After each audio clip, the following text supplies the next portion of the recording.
இந்த நிகழ்ச்சிக்கு வருகை தந்து நம் அனைவரையும் பெருமைப்படுத்தியிருக்கக்கூடிய அகில இந்திய காங்கிரஸ் கட்சியுடைய தலைவர் பெருமரியாதைக்குரிய மல்லிகார்ஜுன கார்கே அவர்களே, காங்கிரஸ் கட்சியுடைய தமிழ்நாடு பொறுப்பாளர் திரு கிரீஷ் ஜோடங்கர் அவர்களே, டெல்லி பார்வையாளர் திரு கோசி முகமது நிஜாமுதீன் அவர்களே, திரு நாசர் ஹுசேன் அவர்களே, துணைத் தலைவர் ஸ்வர்ண சேதுராமன் அவர்களே, மண்டலத்தினுடைய பொறுப்பாளர் மாண்புமிகு அமைச்சர் சக்கரபாணி அவர்களே, மாவட்ட கழகத்துடைய செயலாளர் சட்டமன்ற உறுப்பினர் மதியழகன் அவர்களே, நாடாளுமன்ற உறுப்பினர் திரு கோபிநாத் அவர்களே, தோழமை கட்சிகளின் தலைவர்களே, செயலாளர்களே, மாவட்ட பொறுப்பாளர்களே, தலைமை கழக நிர்வாகிகளே, ஒருங்கிணைந்த கிருஷ்ணகிரி மாவட்டத்தினுடைய கழக முன்னோடிகளே, செயல் வீரர்களே, பெரியோர்களே, தாய்மார்களே, வணக்கத்திற்குரிய வாக்காளர் பெருமக்களே, தொலைக்காட்சி பத்திரிகை உலக நண்பர்களே, அன்பர்களே, என் உயிரோடு கலந்திருக்கக்கூடிய தலைவர் கலைஞர் அவர்களின் உயிரினும் உயிரான அன்பு உடன்பிறப்புகளே, உங்கள் அனைவருக்கும் அன்பான வணக்கம். అందరికీ నమస్కారం. ఎలా ఉన్నారు? ಎಲ್ಲರಿಗೂ ನಮಸ್ಕಾರ சொன்னகிதீரா? மகிழ்ச்சி. தமிழ்நாடு மொத்தம் பயணம் செஞ்சுட்டு கிருஷ்ணகிரி மாவட்டத்திற்கு நான் வந்திருக்கிறேன். 2 நாட்களுக்கு முன்னாடி தமிழ்நாட்டோட உரிமைகளை திமுகவில் மட்டும்தான் காப்பாற்ற முடியும்னு நிரூபிச்சுட்டு உங்க முன்னாடி கெத்தா நின்றுகிட்டு இருக்கிறேன். இப்ப சொல்லுங்க, திராவிட மாடல் 2.0க்கு நீங்க ரெடியா? நீங்க ரெடியா? ஒட்டுமொத்த தமிழ்நாடும் ஓகே சொல்லிட்டாங்க. கிருஷ்ணகிரி ரெடியா? ரெடியா? நன்றி. காங்கிரஸ் கட்சியினுடைய தேசிய தலைவர் மரியாதைக்குரிய மல்லிகார்ஜுன் கார்கே அவர்கள் வந்திருக்கார். நம்மோட மதச்சார்பற்ற முற்போக்கு கூட்டணி இந்த அளவு வலிமையா தொடர்வதற்கு அடித்தளமாக இருக்கக்கூடிய மூத்த தலைவர் அவர். அதே போல நேற்று அன்பிற்கினிய சகோதரர் ராகுல் காந்தி அவர்களும் தமிழ்நாடு வந்து பிரச்சாரம் செய்துவிட்டு போயிருக்கிறார். அவர் பிரச்சாரம் செய்கிற போது ஒன்றை குறிப்பிட்டு சொன்னார். இந்த முத்துவேல் கருணாநிதி ஸ்டாலினை மோடி அவர்களால கண்ட்ரோல் பண்ணவே முடியாது. அதனாலதான் அடிமை அதிமுக ஆட்சியை தமிழ்நாட்டில் நிறுவ வேண்டும் என்று பார்க்கிறார். ஏன்னா வலிமையா பேசிட்டு போயிருக்கிறார். நான் கோவையில் பரப்புரைக்கு போனப்போ நம்முடைய சகோதரர் ராகுல் அவர்கள் திருவள்ளுவர் பகுதிக்கும் டெல்டா மாவட்டத்துக்கும் வந்திருந்தார். நான் நாளைக்கு சென்னையில் பிரச்சாரம் பண்ணும்போது அவர் தென்கோடியில் குமரியில் பிரச்சாரத்தில் இருப்பார். சுத்தி சுத்தி நானும் என்னுடைய சகோதரர் ராகுல் காந்தி அவர்களும் எல்லா திசைகளும் நம்ம கூட்டணியுடைய வெற்றியை உறுதிப்படுத்திட்டு வரோம். அதுக்கு மேல வலிமை சேர்க்க வந்திருக்கிற மரியாதைக்குரிய கார்கே அவர்களுக்கு உங்கள் அனைவரின் சார்பில் முதலில் என்னுடைய நன்றியை நான் தெரிவிச்சுக்க விரும்புகிறேன். இப்போ நம்ம வெற்றி வேட்பாளர்களை அறிமுகப்படுத்த போறேன். உங்க அனுமதியோடு அறிமுகப்படுத்தலாமா? முதல்ல பர்கூர் சட்டமன்ற தொகுதி நமது வேட்பாளர் மதியழகன் அவர்கள் ஊர்காவல் படையில் மண்டல கமாண்டராக இருந்தவர், மாநில விவசாய அணியினுடைய துணைத் தலைவராக இருந்து மாவட்ட கழக செயலாளராக உயர்ந்தவர். மீண்டும் அவருக்கு உதயசூரன் சின்னத்தில் ஆதரவு தரணும். அடுத்து ஓசூர் சட்டமன்ற தொகுதியினுடைய வேட்பாளர் SA சத்யா அவர்கள் ஓசூர் நகராட்சி கவுன்சிலராக இருந்தவர், ஓசூர் நகராட்சி தலைவராக வளர்ந்தவர், ஓசூர் மாநகர மேயராக உயர்ந்தவர், சட்டமன்ற உறுப்பினராகவும் மக்கள் பணியாற்றின இவருக்கு உதயசூரியன் சின்னத்தில் நீங்கள் ஆதரவு தரணும். அடுத்து கிருஷ்ணகிரி சட்டமன்ற தொகுதி நம்முடைய வெல்லும் வேட்பாளர் காங்கிரஸ் கட்சியை சார்ந்த மதிப்பிற்குரிய டாக்டர் செல்லகுமார் அவர்கள் 2 முறை சட்டமன்ற உறுப்பினராக இருந்த அனுபவம் கொண்டவர். 2019 கிருஷ்ணகிரி நாடாளுமன்ற தொகுதியில் போட்டியிட்டு வென்றவர். அகில இந்திய காங்கிரஸ் கமிட்டி செயலாளர்களில் ஒருவரான அவருக்கு நீங்க கை சின்னத்தில் ஆதரவு தந்து வெற்றி பெற வைக்கணும். அடுத்து தளி சட்டமன்ற தொகுதியுடைய வேட்பாளர் இந்திய கம்யூனிஸ்ட் கட்சியை சார்ந்த டி ராமச்சந்திரன் அவர்கள் கடந்த முறையும் சட்டமன்ற உறுப்பினராக வெற்றி பெற்று சட்டமன்றத்தில் மக்களுக்காக குரல் கொடுத்தவர். இந்திய கம்யூனிஸ்ட் கட்சியினுடைய கிருஷ்ணகிரி மாவட்ட செயலாளர். அவருக்கு கதிர் அருவாள் சின்னத்தில் ஆதரித்து அவர் வெற்றி பெற வைக்கணும். அடுத்து ஊத்தங்கரை சட்டமன்ற தொகுதி நம்முடைய வேட்பாளர் ஆர் குப்புசாமி அவர்கள் INTUC தேசிய செயலாளர், TVS மோட்டார் தொழிற்சங்கத்தினுடைய தலைவர் ஆகிய பொறுப்பில் இருக்கக்கூடிய குப்புசாமி அவர்களுக்கு கை சின்னத்தில் ஆதரவு தந்தவர் வெற்றி பெற வைக்கணும். அடுத்து வேப்பனஹள்ளி சட்டமன்ற தொகுதி வெல்லும் வேட்பாளர் PS சீனிவாசன் அவர்கள் மாணவ பருவத்திலிருந்து கழகத்தோட செயல் வீரராக பணியாற்றியவர். நான் வளர்த்த இளைஞரனுடைய மாநில துணை செயலாளர் தம்பி சீனிவாசனுக்கு உதயசூரியன் சின்னத்தில் ஆதரவு தரணும்.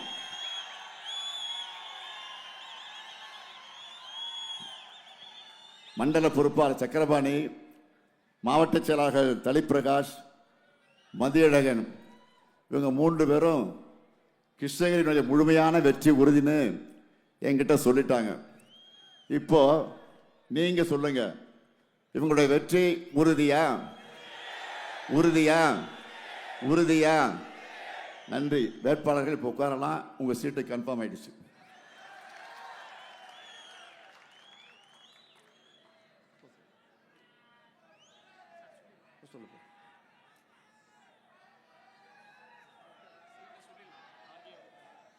மதிப்பிற்குரிய காங்கிரஸ் கட்சி தலைவர் கார்கே அவர்கள் அவசரமாக புறப்பட வேண்டியிருக்கிற காரணத்தால் அவர் அனுமதி கேட்டு செய்தி அனுப்பியிருக்கிறார். அவர் தயவு செய்து போவதற்கு நாமெல்லாம் அனுமதிக்க வேண்டும் என்று கேட்டு அவருக்கு மகிழ்ச்சியோடு நான் வழி அனுப்பி வைப்போம் என்று கேட்டுக்கொள்கிறேன்.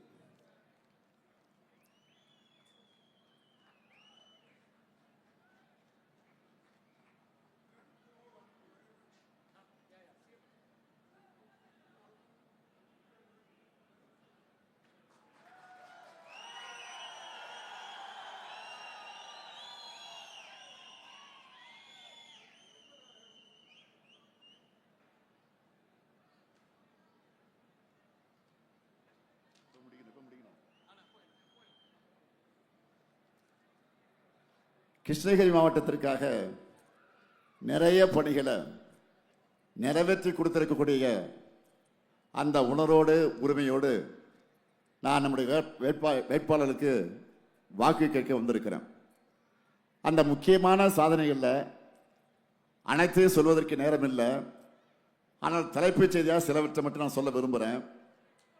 ஓசூரில் 100 கோடியில் பிரம்மாண்ட மருத்துவமனை என்று சொல்றதை விட அதை பார்க்கவே ஒரு திருமண மாளிகை மாதிரி அமைந்திருக்கிறது.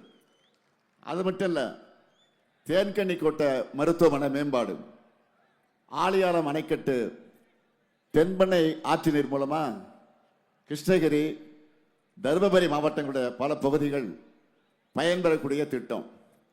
எண்ணெய்கோல் அணைக்கட்டு நீரை வறண்ட பகுதிக்கு கொண்டு போக திட்டம். கிருஷ்ணகிரி மக்களோட நீண்ட நாள் கோரிக்கையான பாரூர் ஏரி கிழக்கு பிரதான கால்வாய் அமைச்சு போச்சம்பள்ளி மற்றும் ஊத்தங்கரை வட்டங்கள் இருக்க 33 ஏரிகளுக்கு தண்ணீர் நிரப்பக்கூடிய திட்டம். ஓசூர் மாநகராட்சியில் பாதாள சாக்கடை திட்டம். அஞ்சட்டியை தலைமையிடமாக கொண்டு புதிய ஊராட்சி ஒன்றியம். ஓசூர் விஸ்வநாதபுரத்தில் தோழி விடுதி. ஓசூரில் புறநகர் புதிய பேருந்து நிலைய பணிகள், புதிய ரயில்வே மேம்பாலம் அறிவிப்பு என கிருஷ்ணகிரி இந்த அளவிற்கு எந்த அளவுக்கு இல்லாத அளவுக்கு ஒரு பெரும் வளர்ச்சியை ஓசூர் அடைஞ்சிருக்கு. ஒரு காலத்தில் சிறிய தொழிலகரமாக அறிவிக்கப்பட்ட ஓசூர் இன்னைக்கு உலக புகழ்பெற்ற நிறுவனங்கள் தங்களுடைய முதலீடுகளுக்காக தேர்ந்தெடுத்து தொழிற்சாலைகளை நிறுவி இயக்கி வர்ற நவீன தொழில் மையமா உருவெடுத்திருக்கு. சூளகிரி, பர்கூர், குருபரப்பள்ளியில தொழில் பூங்காக்களை சிப்காட் நிறுவனம் நிறுவியிருக்கு.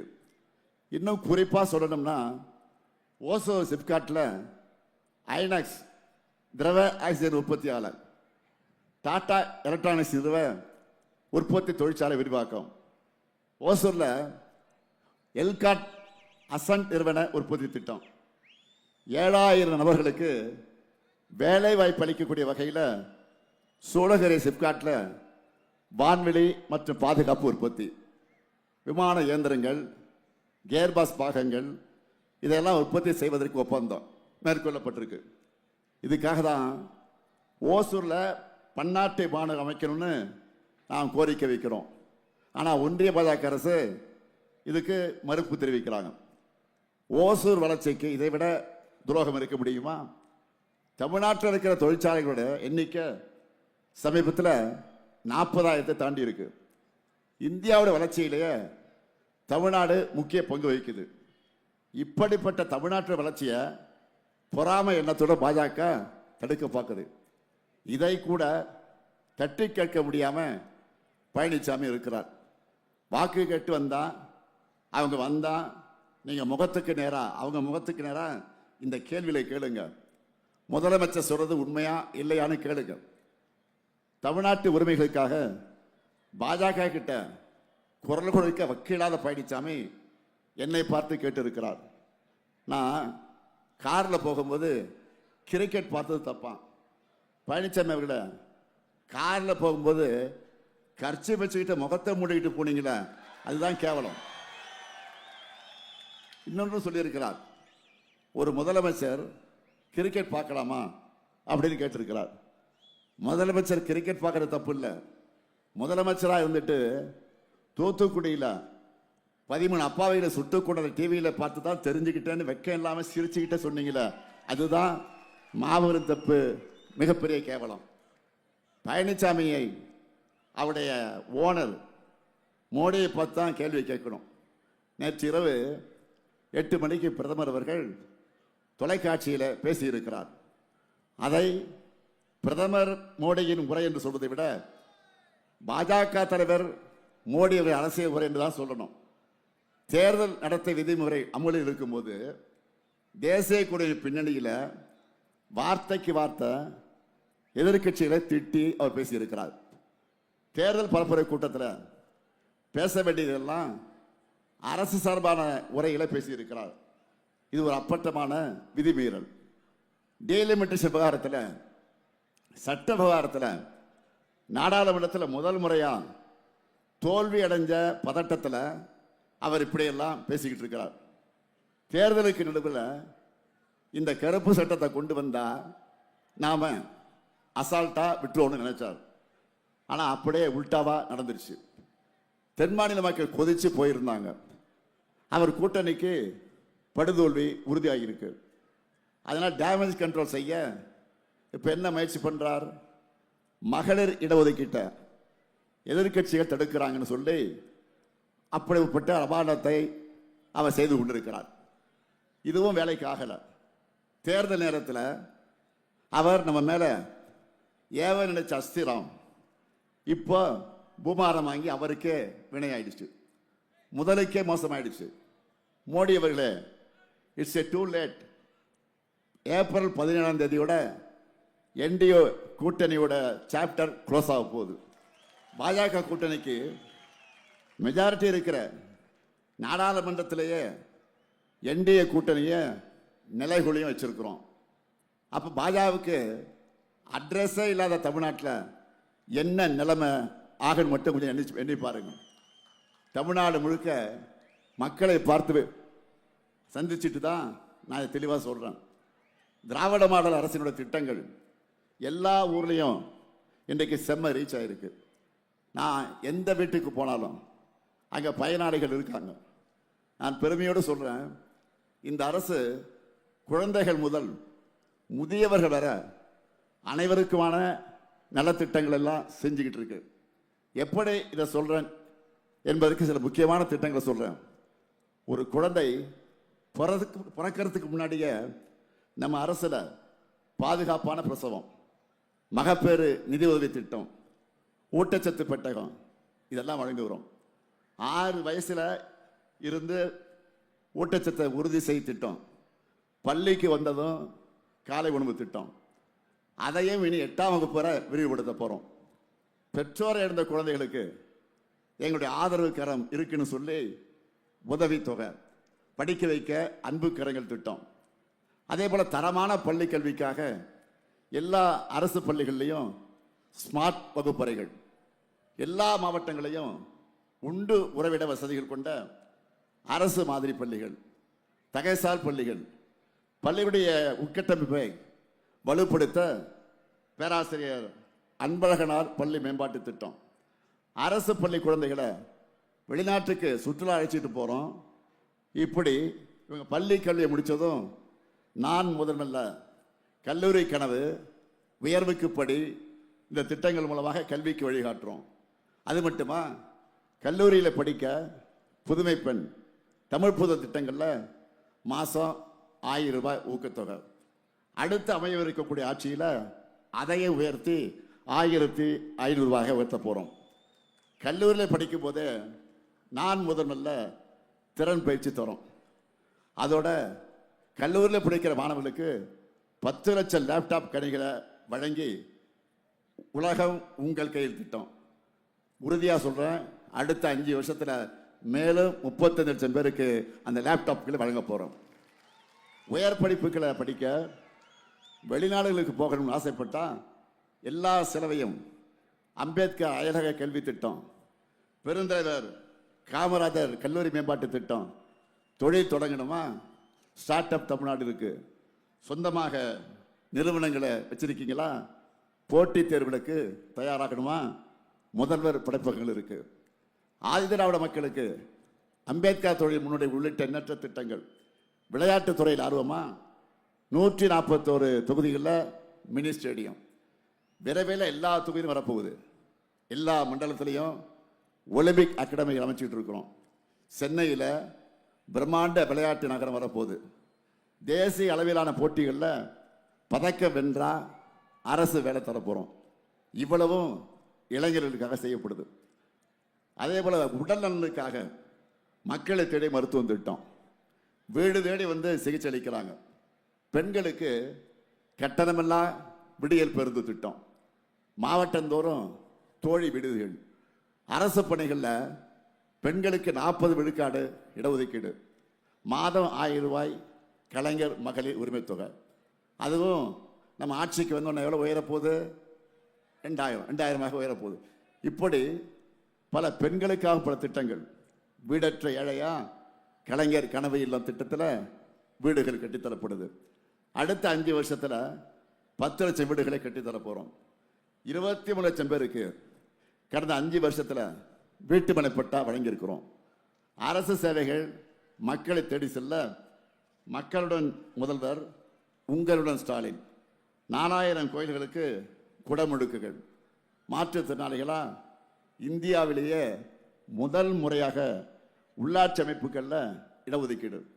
விடுதிகள், சேவை மையங்கள், வயசானவங்களா தாய் மாணவ திட்டத்தில் வீடு தேடி ரேஷன் பொருட்கள் வருது. முதியவர்களை பார்த்துக்க அன்பு சோலை இல்லங்களை திறந்திருக்கிறோம். ஓய்வூதிய தொகையை 2000 ரூபாய் உயர்த்தி வழங்க போகிறோம். இப்படி நான் செயல்படுத்தி வர திட்டங்களை எல்லாம் பெருமையாக சொல்லி உங்ககிட்ட நான் வாக்கு கேட்க வந்திருக்கிறேன். மறுபக்கம் பாருங்க, 4 ஆண்டு ஆட்சி செஞ்ச பழனிசாமி அவர்களால் இப்படி ஒரே ஒரு திட்டத்தை சொல்ல முடியுமா? இப்படிப்பட்ட அவல ஆட்சியையும் திராவிட மாடல் 5 ஆண்டுகள் ஆட்சியையும் நீங்களே தயவு செஞ்சு ஒப்பிட்டு பார்க்கணும். அடுத்து நம்ம சூப்பர் ஸ்டார் தேர்தல் அறிக்கை. அந்த அறிக்கையை பார்ப்போமா? நீ படிச்சிருப்பீன்னு நினைக்கிறேன். இதுதான் தேர்தல் அறிக்கை. முதல் தலைப்பா என்ன வந்திருக்கு? இல்லத்தரசி திட்டம். இந்த அறிவிப்பு ஒன்று பார்த்துட்டு நம்ம எதிரிகள்லாம் கதறிட்டு இருக்காங்க. இப்போ இல்லத்தரசி திட்டத்தில் கூப்பன் தர போகிறோம். கூப்பன் எவ்வளவு? கூப்பன் எவ்வளவு? இந்த கூப்பனை வச்சு என்னென்ன வாங்கலாம்? Washing machine, fridge, TV, grinder, mixie, microwave அவன், இண்டக்ஷன் ஸ்டவ், இப்படி எந்த பொருளையும் வாங்கிக்கலாம். அரசினுடைய அனைத்து உதவித்தொகைகளும் சுமார் 2 மடங்கு உயர்ந்திருக்கு. பால் கொள்முதல் விலை லிட்டர் ஒன்றுக்கு 5 ரூபாய் உயர்த்தி வழங்கப்படும். தொழிற்சாலைகள் அதிகமாக இருக்கக்கூடிய இந்த ஓசூர் போன்ற நகரங்களில் பெண்கள் வேலைக்கு செல்வதை எளிதாக்க 1000 குழந்தைகள் காப்பகங்களை உருவாக்க போகிறோம். Tamil Nadu AI mission